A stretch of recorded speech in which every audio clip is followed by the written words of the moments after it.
My graduation celebration for completing my MBA was in full swing at my parents' home. The backyard sparkled with congratulatory banners, tables groaning under the weight of food, and roughly 50 relatives and friends mingling and laughing in the warm May sunshine. Vanessa, my younger sister, was holding court as usual, her phone in hand. "I just hit 85,000 followers last week," she bragged to a small cluster near the appetizers. "Engagement's insane, like 8% per post. Brands are already hitting me up for sponsored content." Mom beamed. Vanessa really has a knack for social media. She's built this platform while working full-time at the boutique. "I made $400 last month just from affiliate links," Vanessa continued, clearly delighted. "Once I hit 150,000 followers, I could turn this into a full-time career. Influencer marketing is the future." I hovered near the punch bowl, quietly amused. This was typical Vanessa. A new obsession every few months, the family's undivided encouragement, and then quietly moving on when the next thing caught her attention.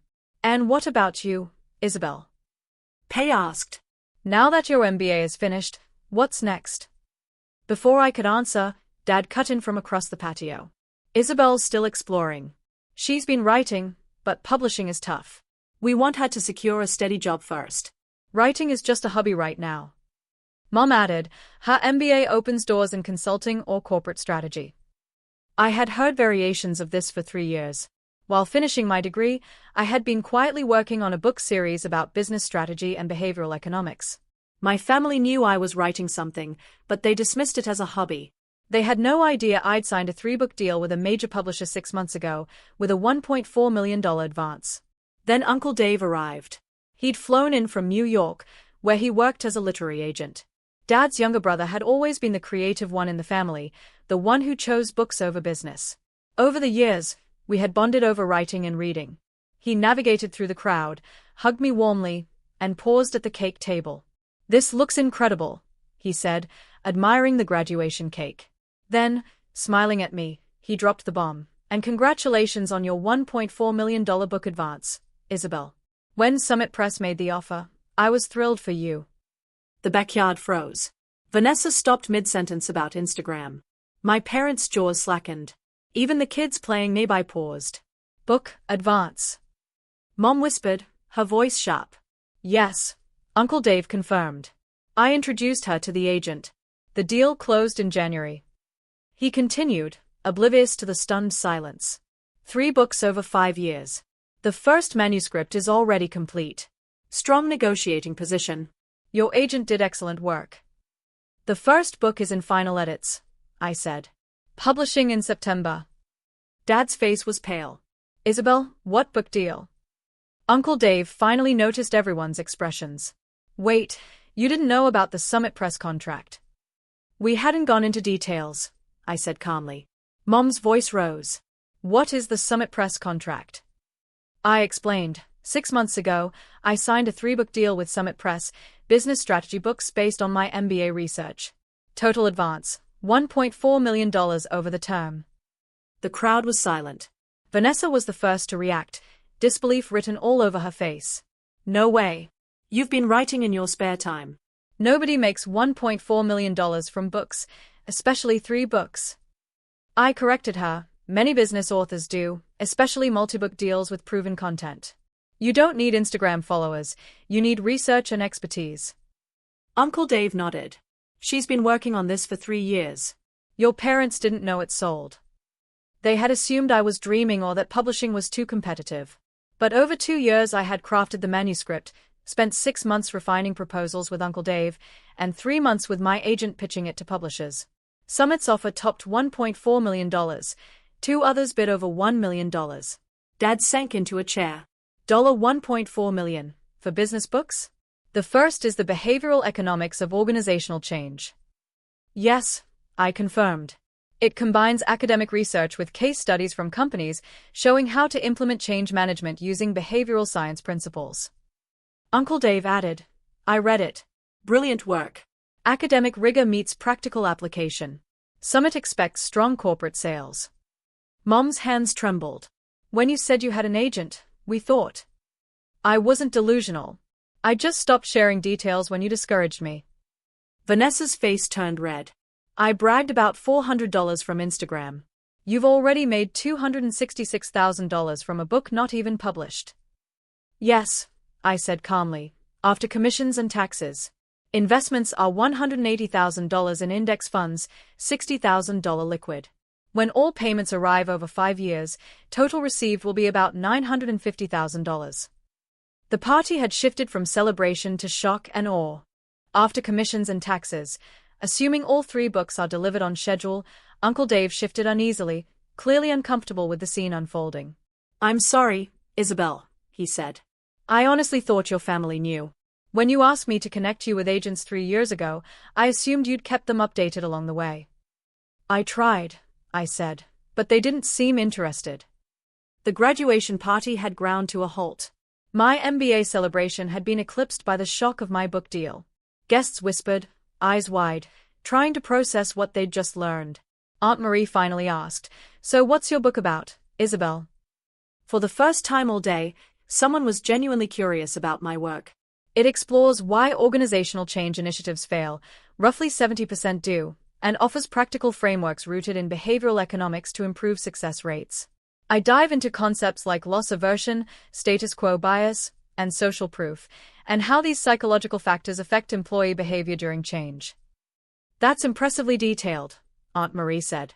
It took 2 years of executive interviews, extensive literature review, and analyzing case studies from companies like Google, Amazon, and smaller firms, I explained.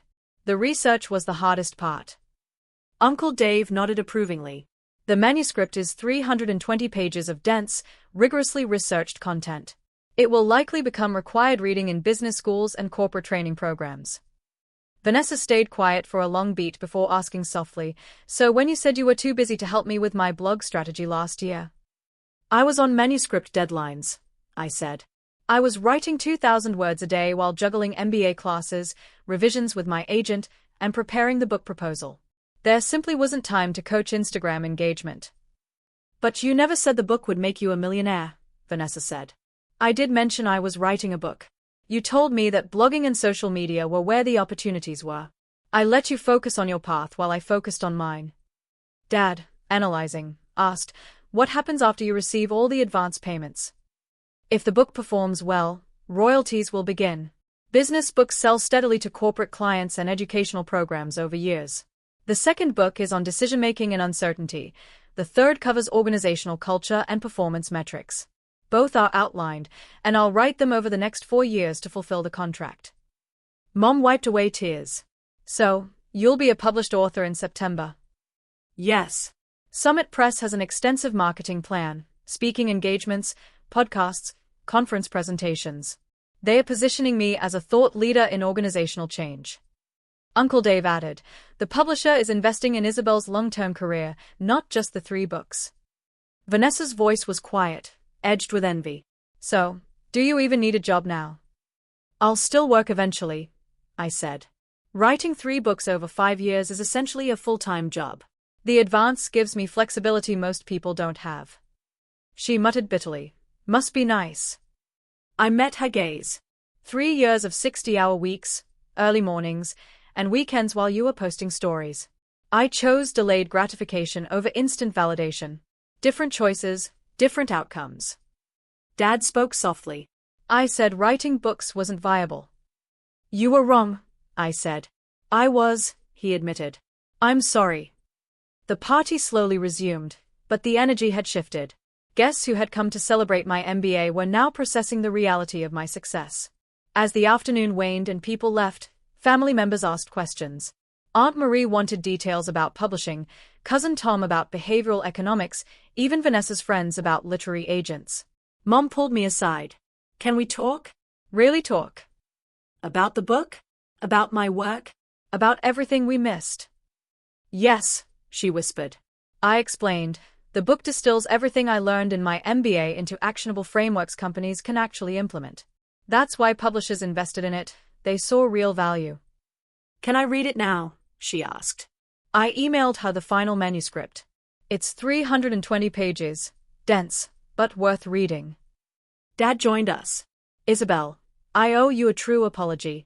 I dismissed your writing because it didn't fit my idea of a real career. I assumed you were naive about publishing." You didn't take me seriously, I said. Can you forgive me? I do, he said. But I need you to know, I didn't keep the deal secret to hurt you. I stopped sharing because I felt you weren't listening. I should have trusted you. Yes, you should have. Uncle Dave found me as the last guests left. I'm proud of you. You did what most people only dream of. Vanessa approached. Can we talk? I've been unfair to your writing for years, she admitted. I told you to focus on social media instead. I implied your work was a waste of time. I was wrong. I studied her. What do you want to learn? How you built something real, not just chasing followers. I want to understand research, writing, finding an agent, everything. If you're serious, yes, I said. Driving home, I reflected on the day. My graduation party had turned into a revelation of my accomplishments. Their shock, their questions, their newfound respect, it changed nothing about the work I had already done.